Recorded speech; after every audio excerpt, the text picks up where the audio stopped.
दोस्तों आप भी सोच में पड़ गए होंगे आखिर कि युद्ध तो विराम हो गया, उसके बावजूद विदेश मंत्रालय ने इंडियन को विदेश छोड़ने के लिए क्यों कहा है, क्या कारण है, इसके पीछे रीज़न क्या है, प्रॉपर डिटेल में आपको इस वीडियो में बताने वाला हूं। आप भी अगर दुनिया के किसी भी कंट्री में काम कर रहे हो, आप यूरोपियन कंट्री में हो या फिर आप खाड़ी के किसी भी देश में काम कर रहे हो, तो इस अपडेट को, इस खबर को ध्यान से सुनना, क्योंकि भारत सरकार और विदेश मंत्रालय ने लास्ट वार्निंग दिया है और लोगों को बोला है कि जल्दी से जल्दी अपने कंट्री वापस आ जाए, नहीं तो आपके साथ बहुत बड़ा घटना घट सकता है। तो डिटेल में आपको इस वीडियो में बताने वाला हूं। चैनल पर नए हो तो चैनल को सब्सक्राइब जरूर कर ले और फेसबुक का लिंक नीचे डाल दिया हूं, अगर आप उसको फॉलो करना चाहते हैं तो लाजिम फॉलो करें। अगर गल्फ से रिलेटेड आपको न्यूज़ चाहिए, अपडेट चाहिए, या ट्रैवल से रिलेटेड, एयरपोर्ट से रिलेटेड, फ्लाइट से रिलेटेड कोई भी न्यूज़ चाहिए तो नीचे लिंक डाल दूंगा, आप उसको फॉलो करके ज़रूर, उस पर भी आपको न्यूज़ मैं बताते रहता हूँ। तो चलिए स्टार्ट करता हूँ, बताता हूँ अपडेट के बारे में, जो खबर है, जो न्यूज़ है। तो उससे पहले एक नया अपडेट है वो भी आपको बताता चलूँ, क्योंकि बहुत सारे लोग अभी भी कंफ्यूज है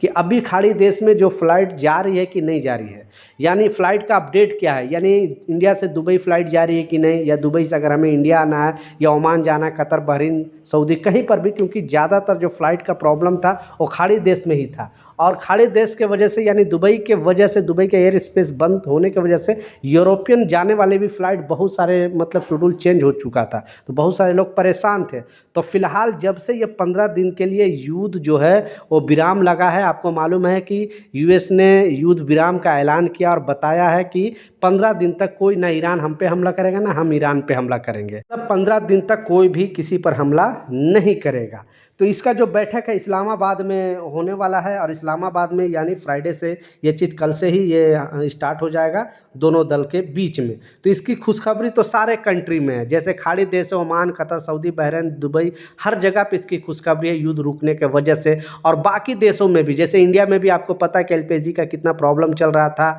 अब ये जो है वहाँ का रास्ता अगर ओपन हो जाता है, जो भी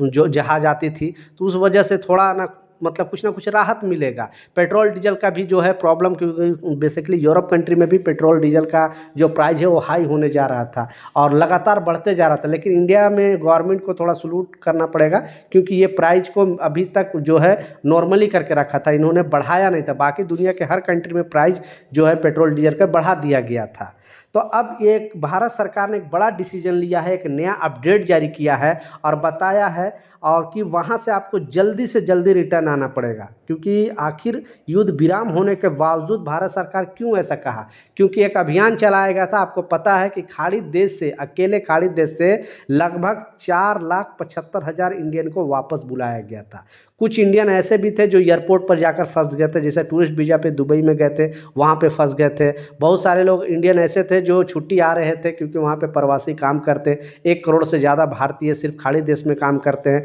4.3 मिलियन तो अकेले यूएई के अंदर, यानी यूनाइटेड अरब इमारात के अंदर काम करते हैं। सऊदी के अंदर 26 लाख भारतीय रहते हैं, उसी तरह कुवैत के अंदर 10 लाख भारतीय रहते हैं, कतर के अंदर लगभग 7-8 लाख रहते हैं। तो टोटल जो खाड़ी देश के टोटल मिलाकर 1 करोड़ से ज़्यादा भारतीय वहाँ पे काम करते हैं। तो कोई लोग यहाँ से जाते हैं, वहाँ से आते जाते रहते हैं, कोई 1 साल पे 2 साल पे छुट्टी, तो अचानक एयर स्पेस बंद हो गया, तो इस वजह से एयरपोर्ट में लोग फंस गए थे। तो भारत सरकार ने स्पेशल फ्लाइट चला के 40 फ्लाइट ऐसे चलाई थी, बाद में फिर उन भारतीयों को वापस यहाँ पे, या फिर सऊदी में बहुत सारे लोग उम्रा वीज़ा पे चले गए थे, हज वीज़ा पे चले गए थे, तो वहाँ से भी भारतीयों को निकाला गया था। लेकिन अभी जो प्रेजेंट टाइम में भारत सरकार ने और विदेश मंत्रालय ने वार्निंग दिया है और बताया है कि आपको इमीडिएटली, ठीक है, इस न्यूज़ को बिल्कुल मजाक में, हल्के में ना लेना, क्योंकि खुशी के माहौल में मैं ऐसा आपको न्यूज़ इसलिए दे रहा हूँ क्योंकि आपको मालूम है कि ईरान में भी बहुत सारे भारतीय रहते हैं। बहुत सारे यूपी के जो भी सिया समुदाय के लोग स्टूडेंट वीज़ा पे वहाँ पे जाते हैं, कुछ कामगार भी वहाँ पे रहते हैं।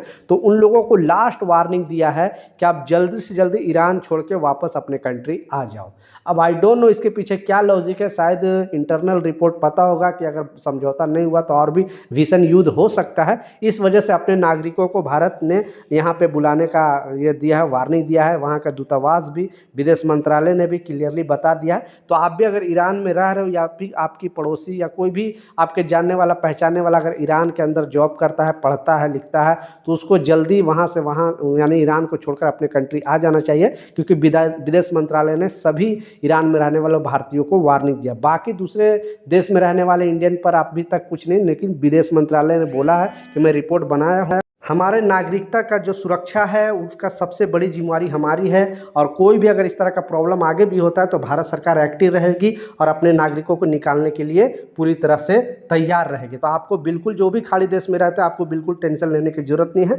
अभी स्थिति फिलहाल सही है, लेकिन आप भी अगर किसी भी कंट्री से वीडियो देख रहे हो, Oman, Qatar, Saudi, Bahrain, Dubai, कहीं से भी देख रहे हो, तो नीचे कमेंट सेक्शन में वहाँ की स्थिति प्लीज़ ज़रूर लिख दे, ताकि लोगों को भी पता चले कि अभी स्थिति सही है। तो ये कुछ अपडेट था, कुछ जानकारी था, मैं सोचा आप लोगों के साथ शेयर करूँ। मिलता हूँ नए अपडेट के साथ, नई जानकारी के साथ। जब तक जय हिंद।